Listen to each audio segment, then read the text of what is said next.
انہوں نے جو حمیرہ طیبہ صاحبہ ہے انہوں نے ویڈیو ڈالی، تو ساتھ میں یہ ویڈیو ڈالی پہلے کہ جس میں پاکستان تحریک انصاف کے جو اراکین اسمبلی ہیں، سینیٹر ہیں، ان سے ملاقات کی انہوں نے، اور ملاقات کرنے کے بعد انہوں نے اس ملاقات کی ویڈیو ڈالی ہے جس کو پاکستان تحریک انصاف نے اپنے پیج سے بھی شیئر کیا ہے، پاکستان تحریک انصاف کے آفیشیل پیج سے شیئر ہے وہ ویڈیو، جس میں وہ یہ کہتے ہیں کہ حمیرہ طیبہ صاحبہ جماعت اسلامی کے بجائے ہم سے مدد مانگنے آئے، جبکہ ایسا نہیں تھا۔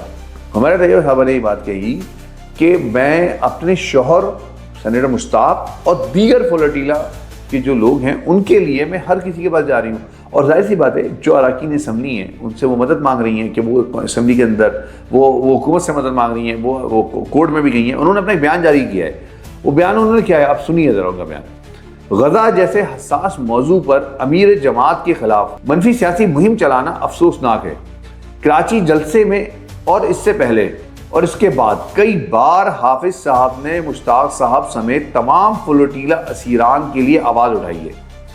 امیر جماعت اور دیگر ذمہ داران پہلے دن سے معاملے پر مجھ سے رابطے میں ہیں اور پوری کوشش کر رہے ہیں۔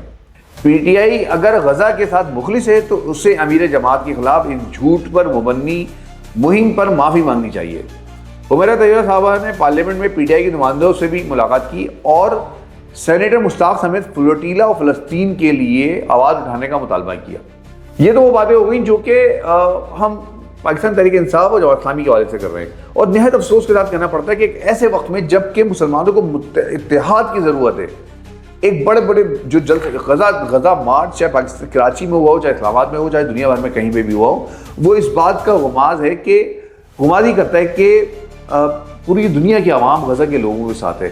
اس وقت ایسی جنگ چھڑ جانا دو سیاسی پارٹیوں کے درمیان جو کہ بڑی پارٹیاں ہیں پاکستان کی، ان کے درمیان، اور پاکستان تحریک انصاف ایک سب سے بڑی پارٹی ہے، وہ اس کی جانب سے ایسی جنگ چھڑ جانا اچھا نہیں ہے، اس کاز کے لیے بھی اچھا نہیں ہے۔ میں یہ بات بھی کہتا ہوں یہاں پہ کہ اگر جماعت اسلامی یہ بات کہتی ہے کہ خان صاحب نے فلسطین پہ بات کیوں نہیں کی یا فلسطین پہ بات کبھی نہیں کی، تو بالکل وہ غلط کہتی ہے۔ خان صاحب نے فلسطین پہ بات کی ہے۔ خان صاحب نے اقوام متحدہ میں جا کے جو تقریر کی تھی وہ تقریر سننے کے قابل ہے، جس میں انہوں نے فلسطین پہ بھی بات کی ہے، جس میں انہوں نے غزہ پہ بھی بات کی ہے، جس میں انہوں نے روہنگا کے مسلمانوں کے لیے بھی بات کی ہے، دنیا بھر کے مسلمانوں کے لیے بات کی ہے۔ تو بہت پاورفل تقریر تھی وہ، اور اس تقریر کو مانا جاتا ہے، تسلیم کیا جاتا ہے۔ خان صاحب نے 21 مئی 2021 کو پاکستان ٹیلی ویژن پہ قوم سے خطاب کرتے ہوئے فلسطین کاز کے لیے بات کی ہے، فلسطین کاز کے لیے آواز اٹھائی ہے۔ البتہ یہاں جس بات کا اختلاف ہے وہ یہ ہے کہ خان صاحب یا شہباز گورنمنٹ دونوں کا ایک ہی موقف ہے کہ یہ دو ریاستی حل ہے اس مسئلے کا حل، یعنی کہ اسرائیل ایک ریاست اور فلسطین ایک ریاست۔ سوال یہاں پر یہ پیدا ہوتا ہے کہ اگر اسرائیل ایک ریاست اور فلسطین ایک ریاست، دو ریاستی حل ہے، تو اس کا مطلب یہ کہ ہم نے اسرائیل کو تسلیم کر لیا ہے۔ اگر اسرائیل کو ہم پاکستان تسلیم کرتا ہے تو اس کا مطلب ہے کہ قائد اعظم محمد علی جناح کے اس پوائنٹ آف ویو سے، اس فیصلے سے ہم الگ ہو رہے ہیں جس میں آپ نے فرمایا تھا کہ ہم اسرائیل کو کبھی تسلیم نہیں کریں گے، اور فلسطین واحد ریاست ہے، اسرائیل نے فلسطین پر قبضہ کیا ہے۔ یہ ہے وہ اختلاف جماعت اسلامی کا اور پاکستان تحریک انصاف کے درمیان، اور یہ صرف پاکستان تحریک انصاف کے درمیان نہیں ہے بلکہ جماعت اسلامی، پاکستان تحریک انصاف اور دیگر پارٹیوں کے درمیان بھی ہے، کیونکہ شہباز گورنمنٹ اور زرداری گورنمنٹ بھی یہی کر چکی ہیں کہ وہ دو ریاستی حل کی بات کر رہی ہیں، جبکہ جماعت اسلامی کا اختلاف یہ ہے کہ آپ فلسطین ایک ریاست ہے، اور ہماری طرف سے ایک موقف جانا چاہیے، جس پہ حافظ نعیم الرحمان نے جب آل پارٹیز کانفرنس ہوئی تھی اس میں بھی بڑے واحد آدمی تھے جنہوں نے دلائل دیے تھے کہ فلسطین ایک ریاست ہے، غزہ اسرائیل کوئی ریاست نہیں ہے، اسرائیل نے قبضہ کیا ہے ایک ملک پر آ کر، ایک زمین پر آ کر، تو اس کو تسلیم نہیں کرتے۔ خان صاحب نے اپنی تقریر میں دو ریاستی حل پیش کیا تھا جس پہ اختلاف کیا جاتا ہے، ایک بات۔ دوسری بات جس بات پہ یہاں اعتراض ہو رہا ہے وہ یہ نہیں ہے کہ فلسطین کے حوالے سے خان صاحب نے کبھی بات نہیں کی۔ سوال یہاں پر جو اٹھایا جا رہا ہے جماعت اسلامی کی جانب سے وہ یہ اٹھایا جا رہا ہے کہ جب سے ڈونلڈ ٹرمپ صاحب الیکشن جیت کے امریکہ کے پریزیڈنٹ بنے، عمران خان صاحب کی طرف سے کوئی ایک ٹویٹ بھی ان کے فلسطین اور اسرائیل کے خلاف نہیں آیا۔ سوال یہاں پر یہ پیدا کیا جا رہا ہے کہ اگر ڈونلڈ ٹرمپ کی جیت پر مبارکباد کا ٹویٹ جیل کے اندر سے ہو سکتا ہے، اگر اور دیگر معاملات پہ وہ ٹویٹس ہو سکتے ہیں، اور خود خان صاحب یہ بات اپنے پیشی کے دوران فرما چکے ہیں کہ میری مرضی کے بعد بھی کوئی ٹویٹ نہیں ہوتا، تو کیا وجہ ہے کہ اسرائیل اور اسرائیل کی مذمت میں، فلسطین کے حق میں حماس کی حمایت میں کوئی ٹویٹ نہیں ہو رہا. یہ ہے وہ سوال. اور اس کے بارے میں جماعت اسلامی کا یہ کہنا ہے کہ چونکہ ٹرمپ کے آنے سے پاکستان تحریک انصاف کو یہ امید وابستہ ہوئی تھی کہ وہ عمران خان صاحب کو رہائی دلوائیں گے، اس لیے وہ ٹرمپ سے بگاڑنا نہیں چاہتے، لہذا وہ ٹرمپ کے خلاف کوئی ایک لفظ نہیں بول رہے. یہ ہے وہ سوال. اس کا جواب پاکستان تحریک انصاف کو دینا چاہیے تھا، اور اس کا جواب یہ تھا کہ بہت آسان جواب تھا. اگر یہ معاملہ نہیں ہے، اگر واقعتاً عمران خان صاحب پاکستان تحریک انصاف کی پارٹی ٹرمپ کے حوالے سے یہ نہیں سوچتی کہ ان کے حوالے سے اگر ٹویٹ کر دیا تو وہ ناراض ہو جائیں گے، تو عمران خان صاحب کو چاہیے کہ وہ ایک ٹویٹ کر دیں. وہ ایک ٹویٹ کر دیں. عمران خان صاحب کو چاہیے کہ جس طرح دیگر معاملات پر ٹویٹ کیا اس پہ بھی ٹویٹ کر دیں. اور جس طرح انہوں نے اقوام متحدہ کے اندر جا کے ایک بھرپور تقریر کی تھی اور پاکستان کی نمائندگی کی تھی، آج وہ پاکستان کی سب سے بڑی پارٹی کے لیڈر ہیں، پاکستان کے ایک بڑے لیڈر ہیں اور پاکستان کے ہزاروں لاکھوں چاہنے والوں کے لیڈر ہیں. تو ان کو چاہیے کہ ایک ٹویٹ کر دیں کہ اسرائیل کی مذمت میں، حماس کی حمایت میں، تاکہ جنگی ختم ہو جائے. اور ساتھ میں اپنے جو جنگجو ہیں ان کو بھی بات کہنی چاہیے کہ بھائی صحیح بات کرو. سوشل میڈیا پہ لڑائی جھگڑا کرنا، بدتمیزی کرنا یہ مناسب نہیں ہے. میں یہ بات کہنا چاہتا ہوں کہ مجھے افسوس ہوا جب پاکستان تحریک انصاف کے پیجز پر میں نے یہ دیکھا کہ مفتی منیب الرحمان صاحب، مفتی تقی عثمانی صاحب کے حوالے سے کارٹون بنائے گئے ہیں اور ناچتی ہوئی تصویریں جس میں ان کا چہرہ لگا دیا گیا اوپر، جس میں حافظ نعیم الرحمان کا بھی لگایا گیا ہے، اور وہ مختلف ڈانس کرنے والوں کا، خواتین کا لباس پہنے ہوئے جو رقاصہ ہیں، اور اوپر ان کا چہرہ ہے مفتی منیب الرحمان کا، مفتی تقی عثمانی صاحب کا، مفتی حافظ نعیم الرحمان صاحب کا. تو یہ صحیح نہیں ہے. پاکستان تحریک انصاف سے میرا ہمیشہ سے اختلاف رہا ہے کہ وہ اخلاقیات کا دامن ہاتھ سے چھوڑ دیتے ہیں. وہ بدتمیزی پہ، گالیوں پہ، گفتار پہ آ جاتے ہیں، اور اگر ان سے ذرا سا اختلاف کیا جائے تو وہ شدید ترین بدتمیزی کرتے ہیں. اخلاقیات کو سامنے رکھیں، اختلاف کریں، اخلاقیات کے دائرے میں کریں، دلائل کے دائرے میں کریں. سوشل میڈیا کو دلائل کے ساتھ استعمال کریں. آپ کو بھی فائدہ ہوگا، اس ملک کو بھی فائدہ ہوگا. میں کہنا چاہتا ہوں آخر میں پاکستان تحریک انصاف کے لوگوں سے بھی، پاکستان تحریک انصاف کی لیڈرشپ سے، عمران خان صاحب سے اور حافظ نعیم الرحمان صاحب سے کہ خدا را اس موقع پہ جب امت مسلمہ کو اتحاد کی ضرورت ہے، برداشت کریں، ایک دوسرے کو برداشت کریں. حافظ صاحب خود اٹھیں، خود چلے آئے اڈیالہ، خان صاحب سے ملاقات کریں. اگر خان صاحب سے ملاقات نہیں کر سکتے تو خان صاحب کو چاہیے کہ اپنے لوگوں کو حافظ صاحب کے پاس بھیجیں اور ان سے ملاقات کریں. خان صاحب کے پاس سہولت موجود ہے بات کرنے کی، وہ بات کریں، اور حافظ صاحب سے ملاقات کر کے قوم کو یہ پیغام دیں کہ امت مسلمہ غزہ کے معاملے پہ کسی قسم کے انتشار میں نہیں ہے. اللہ تعالیٰ سے دعا ہے کہ اللہ تعالیٰ ہمیں اسی زندگی میں، اپنی زندگی میں غزہ کو آزاد ہوتا ہوا دیکھیں، فلسطین کو آزاد ہوتا ہوا دیکھیں، اور اپنی زندگی میں ہم نیست و نابود ہوتا ہوا دیکھیں اس کو جو ظالم ہیں، جو ظلم کر رہے ہیں. آپ کو معلوم ہونا چاہیے کہ اب تک غزہ میں 75,000 لوگ شہید ہو چکے ہیں، جس میں کئی ہزار بچے شامل ہیں. 2 لاکھ سے 2.5 لاکھ کے قریب لوگ دربدر ہو چکے ہیں. پورا غزہ ملیہ میٹ ہو چکا ہے.